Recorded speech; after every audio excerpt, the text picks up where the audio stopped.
Alright, hello everyone and welcome back to my Fallout 4 mod spotlight series, where today we are having a look at the Fallout 3 Heavy Incinerator mod, which is being released by user Arobot96. And what this glorious little piece of work looks to add into the game is, well, the Heavy Incinerator from Fallout 3, and who doesn't love a good new heavy weapon, especially when it's one being brought back from the previous games in the franchise. I'm always a sucker for that sort of thing, so let's take a look at what we do get here in the Pip-Boy.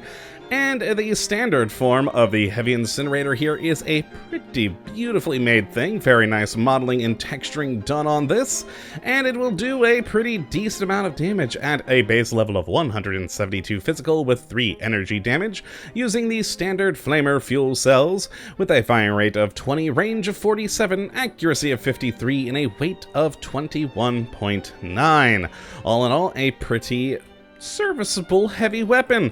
Now, as for modifications, there are not a whole lot of them right now, and it kind of makes sense though, considering at the moment there's only one of these in the world, which is why I had to cheat and use console commands to get 2. But yes, as for how you do get your hands on one of these things, you will find it near the glowing sea at the old mine. And that is the one and only place in the world that you can find a heavy incinerator in the Commonwealth. And so yeah, hopefully we do get more modifications in the future and perhaps start seeing these maybe integrated into the leveled loot list. I think that would be pretty cool, but for right now, it's still a pretty fun weapon to use. So let's go take a look at what few modifications we do have. And so over to the weapon workbench we go, and the first is on the shield category, where we can either have the standard full shield, a glass shield, or a half shield, and really all this will adjust is the weight and the aesthetic of the incinerator. All in all though, all pretty good looking. Now next is the ammo tank, where sadly we only have one singular option here, the standard. Now next in the nozzle, we have either the standard nozzle or a ported nozzle, which will reduce the damage, but all in all gives it a different look. Now then after that, we have 2 different color schemes, either the standard rust or you can clean it up with a black metal finish.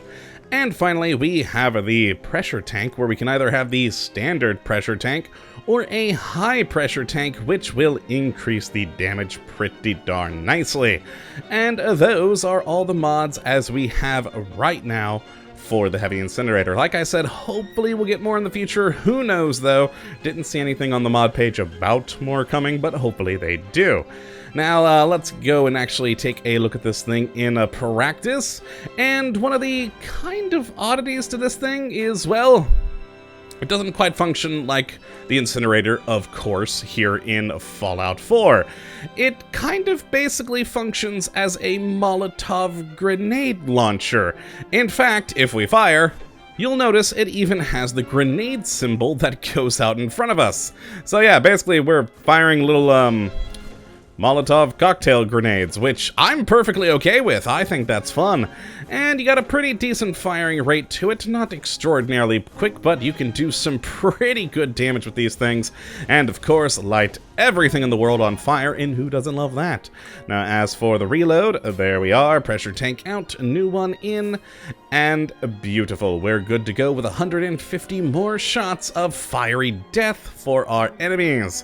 Now let's go take a look at the ported version that I made, which of course does do a little bit more damage and also has that glass shield. Kinda hard to see. I don't know if you guys will be able to tell too well on YouTube with its compression rate, but yes, we do have a glass shield in the front. I can see it a little bit better when I hold it up there, but other than that, it fires, I mean, pretty much the same. Just lovely Molotov cocktails being launched out, though this time doing just a little bit more damage.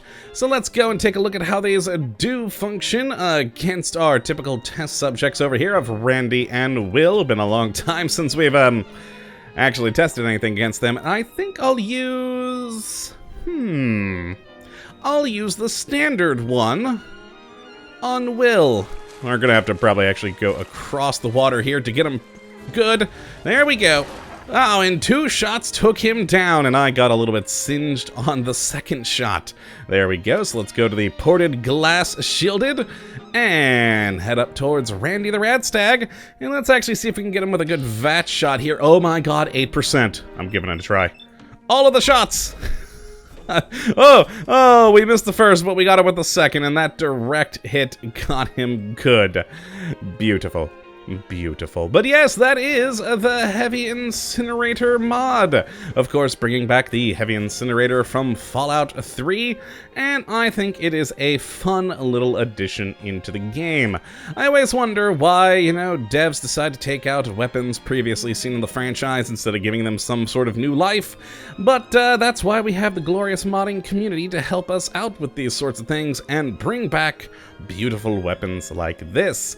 But yes, that is going to be it for today's episode, my friends. I hope you all have enjoyed and that you do come back for the next. Though, before we do leave, of course, if you do want to check out this mod for yourself, you can look at the link in the description, as per usual. Almost forgot to mention that. But now, that's it for this episode. Hope you have enjoyed and you come back for the next. But until that time, thank you for watching, and as always, have a good one!